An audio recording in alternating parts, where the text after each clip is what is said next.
Welcome to RESGEN's Giving Life podcast. Stories and conversations about life in Christ, everyday discipleship, and exploring ways that we as men can give life to others. My name is Tom Henderson, the founder of RESGEN, and I appreciate you joining me for another edition of the podcast. I also appreciate how so many of you are sharing this podcast with others. Our audience and impact continues to grow, and you are a big reason why. So seriously, thanks for that. Well, let's get into today's show. My guest today is a friend who works for a ministry that is focused on helping people discover who God is, who they are, and what God desires to do through them. Rob Loane has been a part of Pt.1 since 2004 and has served as its president since 2017. In addition to leading the Pt.3 team, Rob also is a husband, a father, an author, and an excellent communicator and listener. On today's episode, which is part one of a two-part series, Rob and I focus our conversation on mentorship, what it is and what it isn't, why it is so important, and why it truly is for everyone. We also talk about the best gift that we can give our loved ones. And lastly, how Rob was able to process and deal with the loss of his best friend, mentor, and the founder of Pt.3, and then step in to lead the ministry into the future. I know you're going to be glad that you tuned in for this episode. Here's my conversation with Rob Loane.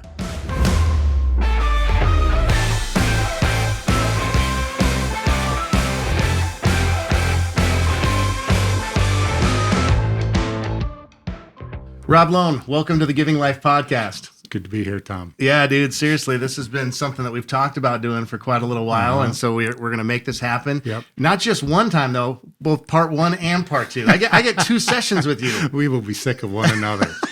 I'll go back to my office down the way. Yeah, and that is true. Rob and I, we office very close to each other, just a couple doors away, and so we get to see each other quite often, but not necessarily always in this setting. Sure. And I know that some people, Rob, this is going to be an introduction to you and to Pt.3. So let's start with just a snapshot of who you are and just a little bit about your family and what Pt.3 is all about, and then we're going to dive right in today. Sure. So my name's Rob. Family-wise, well, it's the best way to share it. So I got married at 40 to Sarah, my wife, and I am 52 now, and I have a 6-year-old, Rosie. I'll start with the little girl, an 8-year-old Elliot, and a 2-year-old Reese. So that alone is enough for our podcast to sort of unpack just the gifts of who they are. And we live here in Sioux Falls, just a couple miles away from this office. And I'm a Philadelphia guy, grew up and spent much of my adult life in Los Angeles. But I've lived here for the last 15 years and love it. Right. It has become home. Okay. And then I came here to work with Pt.3. And so Pt.3, at the core, we are grabbed by Ephesians 4, but we must grow up into him in every way. And so the things that we are up to is creating processes, extended conversations to help people deepen and develop in their faith. And so the conviction is God wants his people to grow up. And too often it's part of our rhetoric and not so much of the reality of what does it look like to grow up into Christ lifelong. So, and the journey is one of those processes. I'm sure we'll talk about it different times along the way. Well, I love that. And I think that's why we always have such great conversations and resonate so much with each other because, RESGEN is about restoring generations of relationships with God and with each other and growing in our Christ likeness and specifically towards men. And how do we encourage men to just understand that it is a lifelong journey of being more and more conformed into the likeness of Christ? It's not just, we get saved and then now we're good to go and we're done, right? I mean, it is a lifelong journey with Jesus. And I want to start, Rob, and we're going to focus a lot on our conversation today on mentorship. And then part two, we're going to come back, we're going to talk about friendship, although I know there is a lot of overlapping there that's going to take place. But I want to start with something that you and I have talked about at a couple different times, but then also you shared with our Youth Leaders Network probably about a year and a half ago now, where you were telling a story about Henry Nouwen. And how he had just gotten done preaching a message on Luke chapter 15, which is about the prodigal son. And I'm going to let you take it from there because the takeaways from that story were so powerful, not just to me, but to so many of the youth pastors that heard it, Right. and so many others that have heard that story. So I want to start there, because I said in the intro that we're going to tell people what the greatest gift is that they can give others, specifically their loved ones. And so that's where I want to start. We're not going to hold on to that nugget. We're going to start there. So tell that story real quick. Well, so fall of 1995, went to hear Henry Nouwen in Beverly Hills, of all places, to talk about the return of the prodigal son. And so the talk was about our life as a younger son, our life as an older son, and our life as the father. And Rembrandt's paintings were hung all over the wall. So he was weaving together the biblical text, as well as Rembrandt's interpretation of it, the life of Rembrandt and his own life. And before you knew it, your life was just entangled into his talk. And at the end, it became a Q&A time in which Henry Nouwen kind of put on the Dr. Dobson hat. And the questions began to be about raising children, or I was more of an older son, but I've had a lot of resentment as I've been in my adult years, or I have a younger daughter who, despair. And he would answer each of these questions kind of at a parenting level all the way through. And we were grabbed. Last question is the only thing I remember. The answer to that question is the only thing I remember from the talk. I remember how it all felt. But what I remember from that talk is a woman asked a question about a teenage son, Tom. And he looked at her and he said, there's a lot of things I could tell you about parenting a child. But the greatest gift you will give your son is the gift of you being a growing person yourself. A lot of things I could say about parenting a child, but the greatest gift you will give your son is the gift of you being a growing person yourself. And, there's about 700 people in the room, and you could just feel the room sort of sit back. Whether you were a parent or not, the question became for a lot of people is, am I a growing person? And for me, that has done its work, that question, for years, and it continues to do it. And I think it's a question that for some of us frees us up, because we've been kind of, regardless of parenting, but even in just living this Jesus life or learning how to follow this Jesus, sometimes it's like we do a tightrope act, trying not to fall. Like just almost like the Christian life is like threading a needle. It's so meticulous. And for groups of people like that, what Nouwen did in that observation of his was he freed them up. Like he got them into the big picture. It's you, a growing person. Stop trying to thread the needle. But I think there's other people, and there's other times in my own life when that question doesn't always free me up. It more haunts me because, I'm doing a lot of good things, I think, for family and friends and the Lord. And yet something of his story still hits me at times. Like, Rob, are you growing at all in this? And so appropriately, that question, Tom, I think, does its share of both freeing us, haunting us in a good way. Be troubled by it a little bit and pause. But I do think it cuts to the chase of so many things in your ministry. As I think about being a dad, I mean, we need to hear that from time to time as you feel like you're never doing enough, or you've kind of dropped the ball, or you feel like a failure. All those things. Right. To just put whatever your response is into this larger question of who are we becoming? And then coupled with the thought that I think the Spirit of God is ahead of us in that. He's keenly aware that what he's doing is helping people like you and I and all sorts of people in this good creation to grow up into Christ. So let me ask you, you're sitting there, there's 700 people. You feel the room sit back because all of a sudden they are questioning.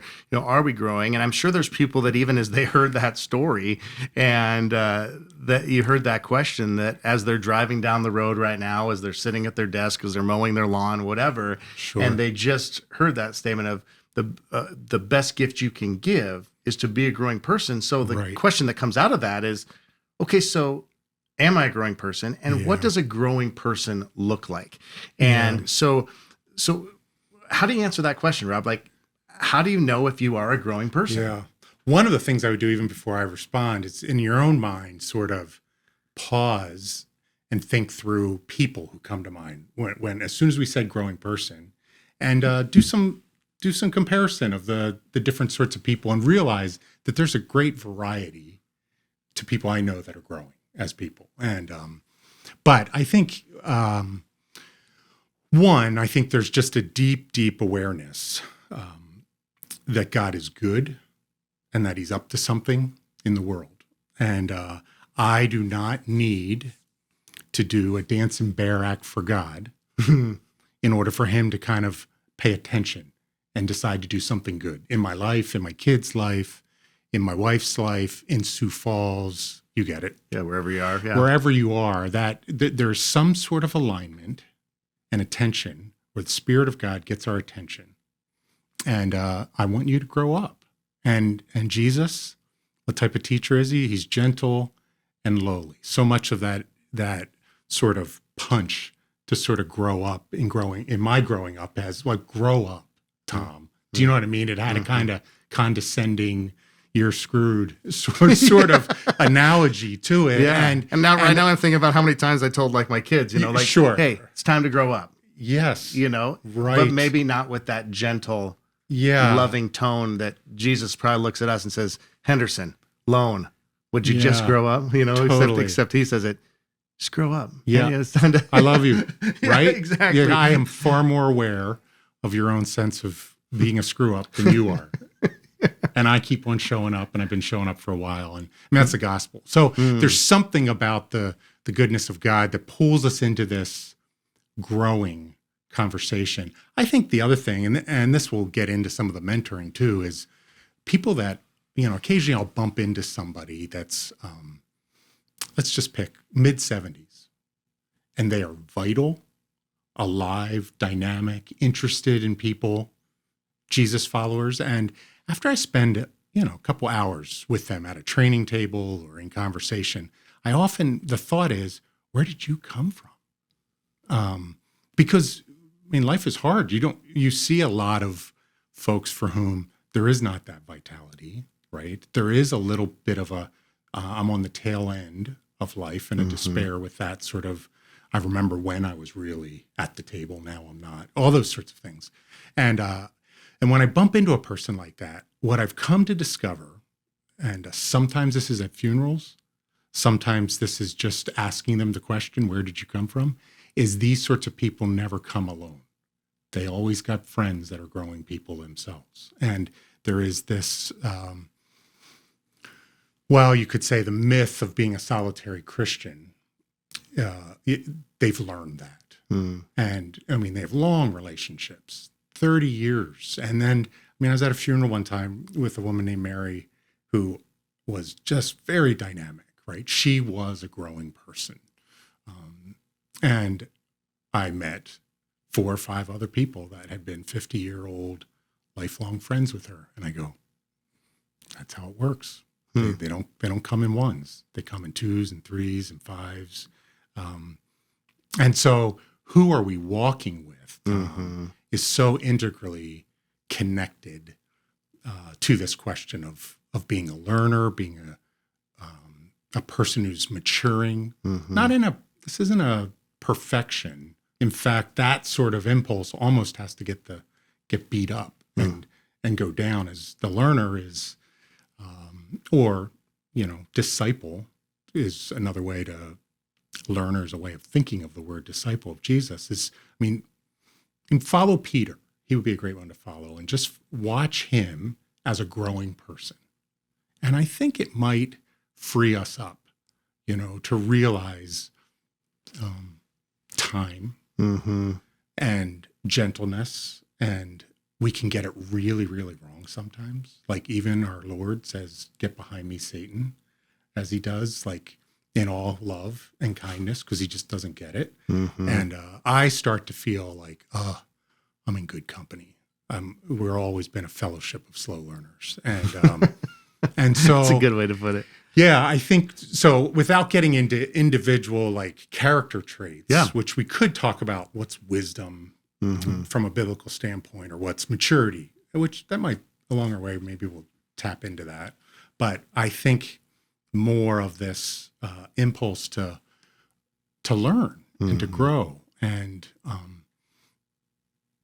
and that when we so yeah. Well, that's good. I know that make sense? Oh, it totally makes sense. I love that, and I think that one of the things that it really helps us continue to have this mentality of growth really is about those that we are surrounding ourselves with. Like I always talk with my kids about, we become the average of like the top 5 people we hang out with, right? And so are we surrounding ourselves with growing people, because then we're growing together? I mean, you just spoke about that with Mary, and a big part of that is that mentorship piece, and having people in our lives that are walking with us. And you already mentioned that, Jesus walks with us.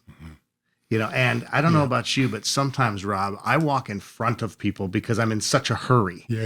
Specifically, I was getting in trouble with my wife, Laura, because she's always like, would you walk with me, please? And I'm like, my legs are longer. I have a bigger stride. Nah, that's just me probably just You not ever really. pause and go, why am I in such a hurry? I totally do all the time. Sit at a light and I'm like, what in the world am I in such a hurry? Right, exactly. But having people in our lives that walk with us. So I want to talk about just what is a mentor, because the word is thrown around. Of like, hey, I need a mentor. This person's my mentor. One person said I get mentored by this worship leader, and I do that by listening to their songs on CDs. And I'm like, well, I'm okay. I'm not sure if that's true mentorship, but so what is mentorship? Right. Let me make one qualification. 2 words: discipleship, mentorship. Okay. So for our conversation, and there can be different ways of looking at this, but discipleship, I think, is really the what of what God is up to in forming a people that are going to be worshiping and missional people in the world. And how do we become those sorts of people? Well, that's the work of discipleship, right? So that's the what. I think mentoring can be more of the how, right? It refers to a more intimate sort of walking with than something that's typically, like, you don't typically think of your pastor's sermons as he's my mentor. It has a more one-on-one witness, but there are mentoring groups of people, groups of 4 or 5, sometimes really well operating small groups are mentoring groups, like they're peer mentoring groups. And so I think by definition, and I'm coming at this from a Christian perspective, obviously, when I say this, I might say this differently in a non-Christian audience, but I would say mentoring is a companionship between 2 or more people in which we agree to pay attention to what God's already doing in our lives. Okay? So say that again. A companionship between 2 or more people in which we agree to pay attention to what God's doing in our lives. So I want to throw in a mutuality to that. But certainly, Tom, a distinction that might be helpful is, typically you think of a mentor, you're thinking of an upward person, someone that's,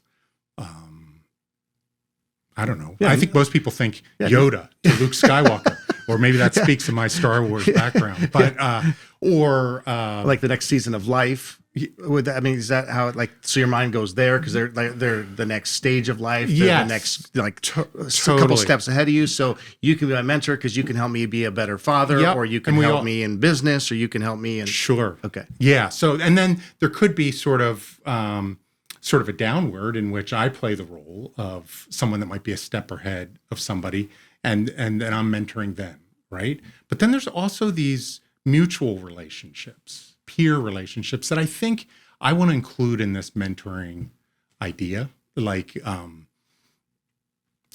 people that might be, people use language like soul friend, spiritual friend. Some of you have business relationships that you're in the same setting and you're learning dynamically from one another. Those are mentoring relationships too. But it is a word that you have to unpack, right? And a little bit, because there could be someone that's more of a, when I was real involved with Crew in college, the language of someone discipled me, like a discipling mentor. It was a mentoring relationship, but early ways of learning how to read the Bible, pray, etc. But then there's spiritual mentoring, like someone that comes alongside and really pays attention with me to the everydayness of my life and how God might be a part of that. There's coaches that focus a bit more on skill types of things, typically, right? You could even think some teachers have played roles in your life that would have definite overlaps on mentoring, counselors, etc. Yeah. So at one level, when you talk about mentor, there's not a one size fits all. For so much of what we and I, when we talk about mentoring, I'm really wanting though to encourage this coming alongsideness with one another, this walking with, and so. Yeah, that has a here's a story. When we worked on this project way back when, from this deep mentoring, one of the joys was Eugene Peterson who was a hero of mine, wrote the foreword.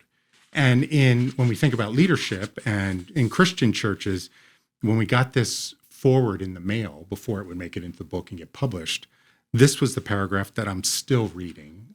He gives an analogy, and then he says this. The language of telling people what to think and what to do dominates most leadership paradigms in the church, with very little, if any, mentoring attention given to the actual details of being a Christian in the home, in the workplace. So here's what he's saying there. The language of telling people what to think and what to do dominates our paradigms in the church, with very little, if any, mentoring attention given to the actual details of being a Christian in the home and workplace. And I think that distinction is really helpful when we think about, well, how would you define mentoring? It is not a ministry of telling people what to do and what to think. It's a question of coming alongside and hearing the details, whether it's in a group, a smaller group, or just one-on-one, the details of their life. Like there's dialogue. There's back and forth. So hence a companionship in which we agree to pay attention together to what God's already doing in our lives. And now you mentioned the word hearing and listening and mutual, like a mutual acknowledgement, which makes me think of your one of your mentors, Dr. Houston, that you've told me about. Sure. That he posed. I mean, he gave you an interesting observation and asked kind of a question out of that observation.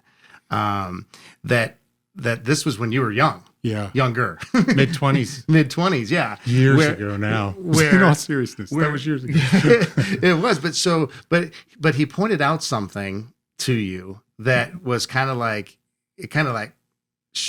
Well, he's done a lot of them. So okay. Which one are you? Well, talking about the one where he's the attitude in which we bring into the relationship, where he was saying that do you think that you already know these things? Does that ring a bell? Yeah, totally. So he listened to my story, Tom. He sat down and here's he's in his early 70s at the time. A wonderful man. I'd heard wonderful things about him. I never met anyone quite like him. But anyhow, I listened to him. He listened to me tell my story. And at the end of that, it was about 20 minutes. I rambled on, I'm sure, about something to do with my life. And he said, Rob, it seems to me that you knew all your answers before you knew what your questions were. Which was spot on for the way I grew up in the church. That was exactly right. He goes, that's very confusing in adulthood, right? Which I said, amen to that. And he goes, I suspect your maturing into Christ is going to look a lot like you growing into your questions and beginning to discover that the Spirit of God's already there. And so that's 25 years ago. And I can affirm that perspective has yet to fail in sorting out my life. That I know there's things even in my story now that I'm, as a dad, etc., as a husband, that are getting to places that nothing else has quite got to like that. You're these people you love and learn just how much I fall short of what I want for them from me, and beginning to see the ways that the Spirit of God. Rob, I'm in no hurry with you. I'm here, but you're going to have to learn more about life with me Yeah, and part if of you're that, going to make it in this. and part of that learning is knowing the right questions to ask. Which I mean, Right. what made me think of that was when you were just talking about this mutual discovery together. And I think that that's the word that popped in my brain when you said there's a lot of telling, Yes. and all of that. But there's so much when you journey with one another. It's a discovery together. Yeah. And that mutual discovery that can take place. And yes, I'm right, sure Tom. even in with Dr. Houston, there was a lot more maybe discoveries that you made in your time with him. Sure. But my guess is that he was also able to make some new discoveries, Yeah. find some new answers to questions from a 25-year-old young buck, Yeah. at the time, Totally. which I think is oftentimes we think that we don't have the qualifications sometimes to be a mentor because we haven't had enough experience, or we're not old enough, Right. or and obviously there is some expertise on certain subjects that if you're gonna I'd use the word wisdom. yeah Like even expertise might be, I think that's a word that actually tangles us, Tom. Like I think there's a lot of men in our churches that have walked with the Lord, the ups and downs, and they don't feel qualified in their 40s, 50s, 60s to walk with someone younger in the faith because they think they need to be an expert. That's what they pay guys like you and I for, or that's what the pastors are for, and that I find, at least in North America, to be the number one barrier for men in keeping them from walking, asking questions, is they've come from a high performance work environments in large measure, and this sort of now there's wisdom. It's not just like all you need is a pulse, right? I mean, there are some things that we can learn, but I think learning how to harvest some of that from your own life and realize, no, that's head trash, that you're not qualified to do that. And it is the practices of being a mentor are pretty simple, right? Like, I mean, there's a lot of further, deeper conversation we could have about this. But basically when it says, well, what do you do? I say to people, you listen well, you ask good questions, and you pray for them.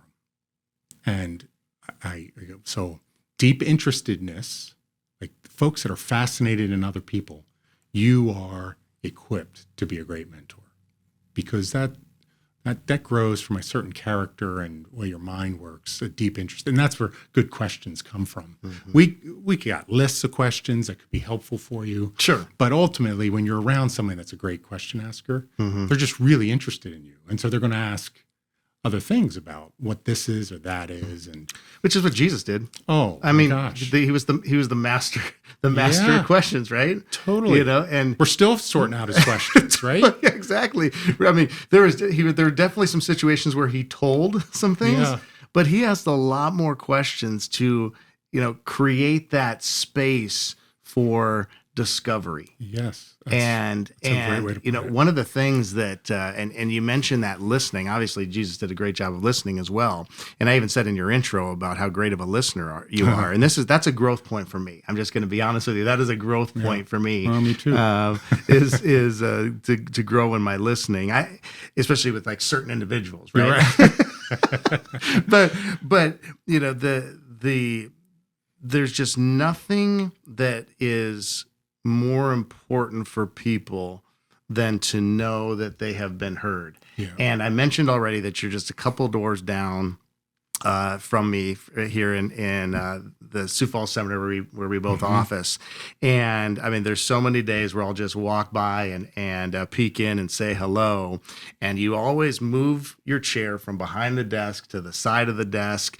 And no matter how busy you are, you act like I'm the most important person on the planet. And I've always just appreciated that. I even shared that one year at the Men's Summit, and how my goal is to become more like Rob Loane in my listening, because I know that is something that is a growth point for me. But that desire to listen to others and to ask them good questions.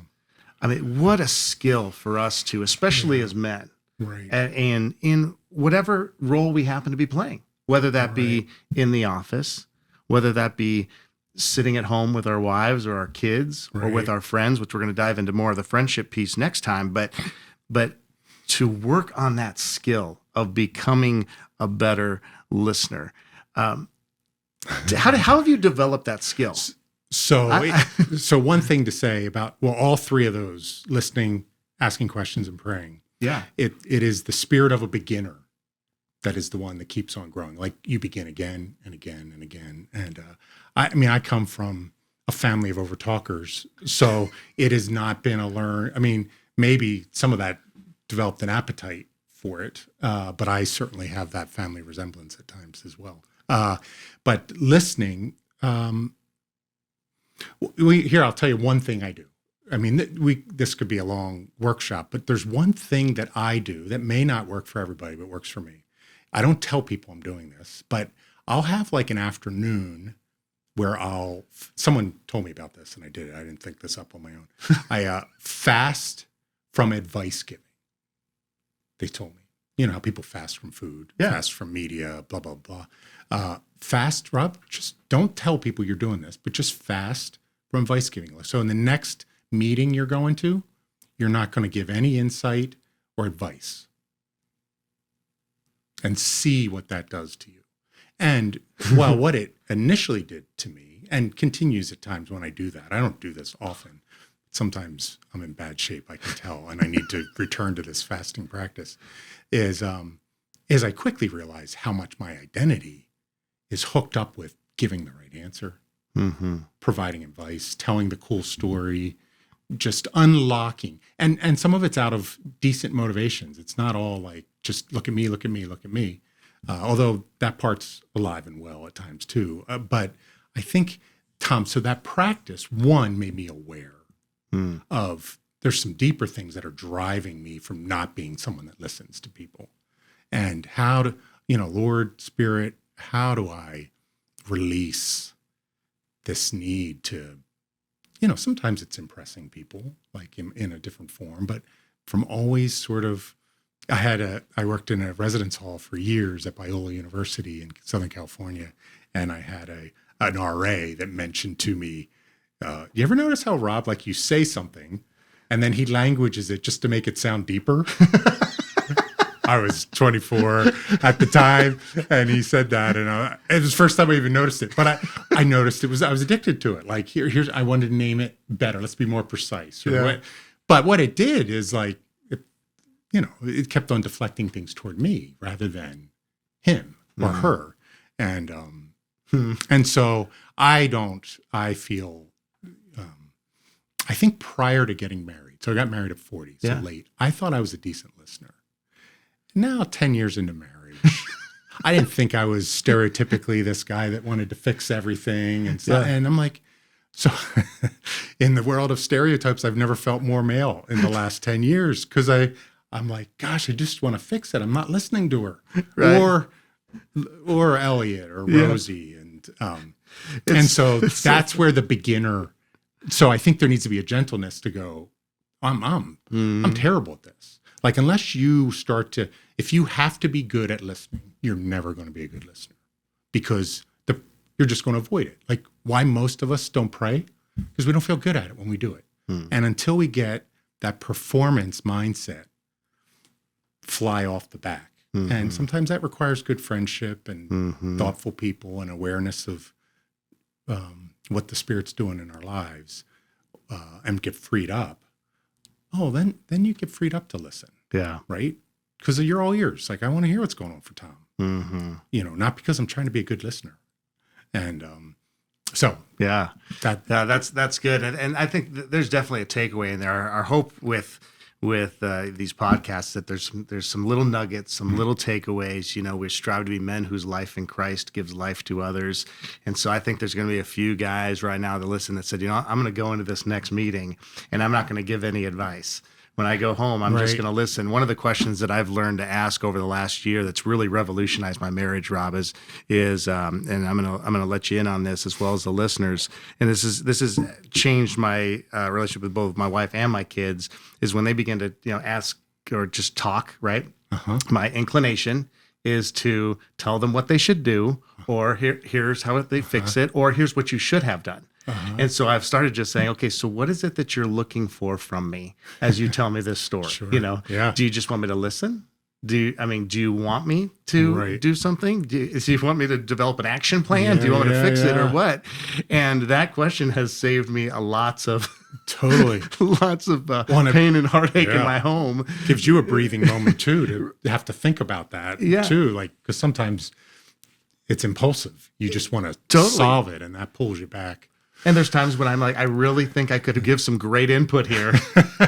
Just like I'm sure there is at those meetings that you go to these meetings, but you've had this mindset. I'm not going to give any advice here. And it might be just, you're all welled up. It's like your head's going to pop off because you're like, oh, I got this great idea. Or think about it like a question though. That in those moments I'm going to, and that certainly affects the way I lead, where I'm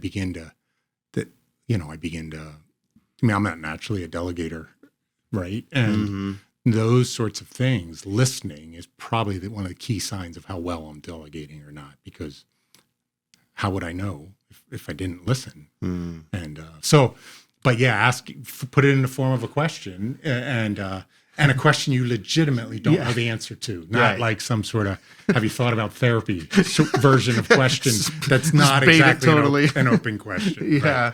Okay. All right. So we only have a couple more minutes here. And so I just want to ask this question, because I think that there's maybe some people out there saying, okay, I do desire to find more wisdom and to find a mentor. So how does someone find a mentor? Yeah. Well, one of the things I would encourage you to think through is, one, I want to free you up. Most good mentoring relationships happen because the younger person took a risk and asked. Occasionally, we're going to have someone shoulder tap us, and that's a great calling for those of us that as we grow up, to realize, gosh, at 19, I would have loved that, right? But for someone who's looking for a mentor, I think to begin to convert some of your thoughts into a prayer, first off. Like, start to talk to the Lord about it as if he's actually listening, okay? And then I would kind of scan your world for, like, who might you be attracted to, spiritually speaking? Yeah. Right? And, sometimes our attractors are off, but you got to start somewhere. And the couple things I would look for, too, is look if you think, is this person, do they seem to listen? Right? Or is there an interestedness in me? But then to go, hey, there's something about you. I would love to learn more about what you do. And you don't have to, can we do this for the next year? Like, could I take you to coffee? Yeah. And start to ask them, what was it about that? And I think in general, people to like a coffee or something might be okay with something like that. And for others of you, I think it's a great question to turn on. I mean, if you're in a local church context, I kind of want to hear pastors get asked, go up to a pastor and say, I'm looking for a mentor around here. Anyone you would recommend for me? See how they deal with that, right? Because I think they need to deal with that question too. It's a good question for them. But I also know that a lot of them know the community well. And they know that, this person I've been thinking about this and this person, but Steve seems like a really good guy to grab a coffee or whatever the case may be. Could we grab a lunch sometime in the middle of business day or something like that? And, ask them about their life with God. I mean, in many ways, Tom, we haven't talked about this, but this is unpacking for people those sorts of things. This mentoring guide, in which there's short little devotionals that are designed in many ways for the person who might get asked to be a mentor, but they're equally helpful for someone who's looking for a mentor to spend some time reading through this. You pick through the chapters, and one of the I've been asked to be a mentor is one of the questions, or somewhere along the way there's looking for a mentor. And that's I think it would give you some thoughts along those lines. But I would start small, like look in your sphere of influence And don't necessarily, maybe there's a peer relationship you have that you're automatically disqualifying from this thought. Like, would you want to get together and like, we're friends, but I wish sometimes someone's got to risk in these sorts of things. Yeah, that's exactly right. Got to overcome the pride. Could we talk a little bit more about this following Jesus or whatever the pressing sort of question that's surfacing for you, that to pay attention to that? Or, I have a colleague and she's a grandmother and she got a little overwhelmed. She still works full-time here with Pt.1 and she was starting to add up the grandchildren. And she started to get a little worried that she wasn't able to do all these things she wanted to do and panicky a little bit. And what she did is she thought of 3 people in her sphere of influence that she respects, that are grandmothers, that seem to have lives. And she just asked, can you give me an hour of your time? And she did that with 3 of them. Now that is they're not in long-term relationships, but that impulse to know you need help, Tom, we're not, this whole faith, life, leadership, it's not a do-it-yourself project. Yeah. Right. And that's what we mean by mentoring is for everyone, like to reach out. So. Yeah. And the resource that Rob was just talking about is a smaller little booklet, about 90 pages. I've read it through multiple times. It's a mentoring guide, Christ Conversation Companionship. The easiest place to find that would be on Vantage.3's website, Vantage.3.org. That's the number 3, not spelled out 3. And then the other book that you talked about that he wrote with Randy Reese, Deep Mentoring, which you could find that, of course, on the website. But then that's also on Amazon and that kind of thing as well. Right. And that's guiding others on their leadership journey. So this is for those of you leaders that are wanting to walk well with others and think about cultivating a mentoring culture. Right. That's what this is getting at in deep mentoring. Exactly. Okay. So with just a couple minutes that we have left, I just mentioned the name Randy Reese, who you wrote that book with, and who was your best friend, mentor, founder of Vantage.3. Came to the end of his life way too early, 5 years ago, while he was doing what he loved to do, out running in beautiful British Columbia. And grieving, unfortunately, is a part of the human condition, right? I mean, and loss of life, and it's always, no matter how late or early it is, it feels like it's too soon. Right. And so there's a number of things that listeners and people have been grieving. It could be the loss of life, it could be the loss of income, a loss of a job, especially over this last year. But I want to ask you, Rob, what was it like? And how did you process and deal with the loss of your best friend, mentor, coworker, boss, founder, and then step into the leadership role to lead Vantage.3 into the future? And I know that it's still something that you're processing and all of that too. Does this coat fit? Yeah, totally. Yeah. But it's probably a difficult question to ask here, as we only have a couple minutes left. But just what has that experience been like for you? Well, you have sort of crucible moments in your life, and for me, there's been 2 major ones, and that's certainly the second one. That's sort of they tend to sort of flush out what matters very deeply to you. And one of the things that was a surprise, this is looking at it from my seat, was, man, I really love that guy. And I think losing a person, sometimes you think, oh, all I do is think about myself. And for me, his death, like, oh, Lord, thank you for him. And I never went through in this crucible, well, Lord, why did you do that? Lord, that wasn't where I was just sad. Yeah. And it doesn't take much.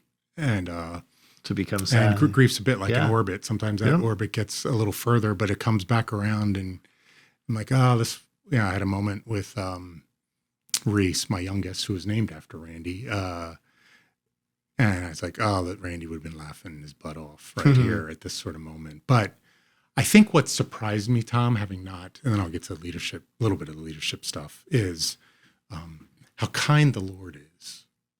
And I can honestly say 5 years, 4.5, almost 5 years later, that the big story out of Randy's death has been the kind companionship of the Lord to me, to this community, to Vantage Point 3. Mm-hmm.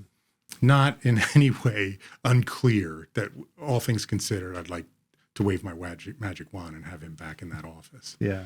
But I just didn't know the way the Lord is really with us at times. And I think a certain amount of loss and sadness opens us up to see, or the Lord chooses to get our attention in different ways. But that's a surprise to me. And so a year after, I don't have a lot of sort of these sorts of mystical moments, but I was in conversation with someone that was paying attention to my grief. And in the context of that, I just had the sense, Tom, that the Lord, and this is leadership, like, what am I doing here? Like, all the things you get when you're in the first seat where you feel like an imposter, right? Like, I'm a fraud, or I couldn't do this. Like, and you can even compare to someone like Randy. And I can remember in the middle of this, someone listening to me very well, and it was a year anniversary, and I got really, really sad. I was actually thinking about my son, Elliot, and how he had been processing the year. He was 5 at the time, knew Randy well. And in the middle of that, the Lord, it wasn't a voice like, Morgan Freeman or something like that, but the Lord clearly impressed upon me is, Rob, how did he say it? He impressed upon me, Rob, I know how hard this last year has been. I am in no hurry for you to get over this. But you're going to have to learn more about life with me if you're going to make it in this next chapter.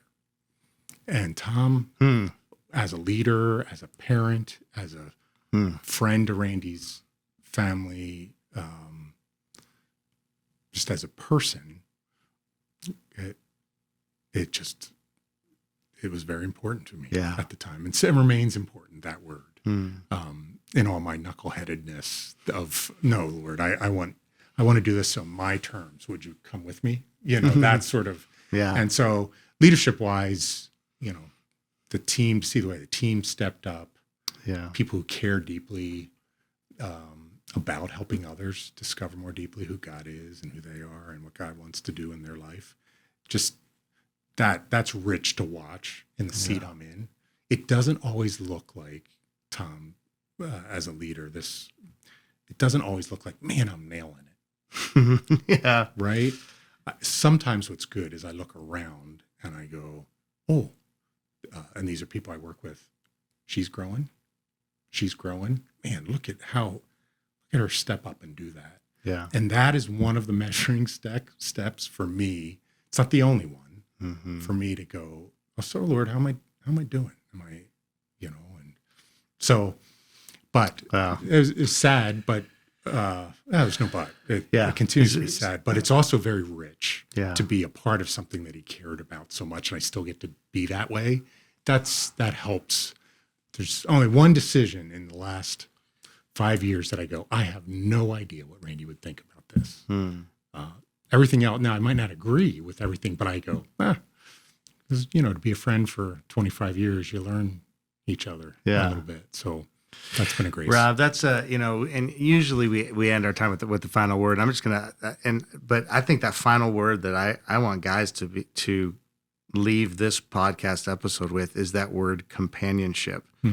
That was just that like spoke like I got like a little emotional as I heard you just God telling you like the companionship of Jesus in that like in that moment and in the following moments, and that regardless of the success that we're feeling or the challenges we're feeling or the failures we're feeling, that the companionship of Jesus is unwavering. Yeah. And he's so committed to walking with us, and and then the companionship that he desires that we have with others. Yeah.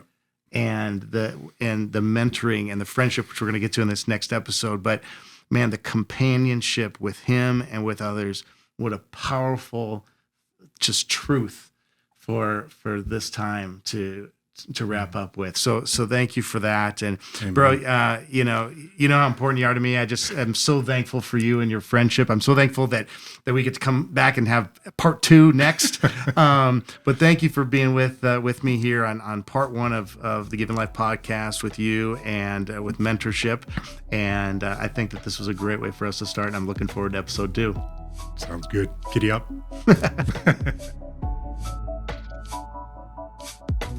Thanks again for tuning into this episode of the Giving Life podcast. I hope you enjoyed part 1 of my conversation with Rob Loane today.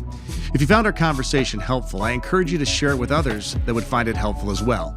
And of course, if you'd like to connect with Rob and learn more about Vantage Point 3, be sure to visit vantagepoint3.org. Thanks again for joining me today. We'll see you next time for part 2 of my conversation with Rob Loane on RESGEN's Giving Life podcast. Until then, continue being men whose life in Christ gives life to others.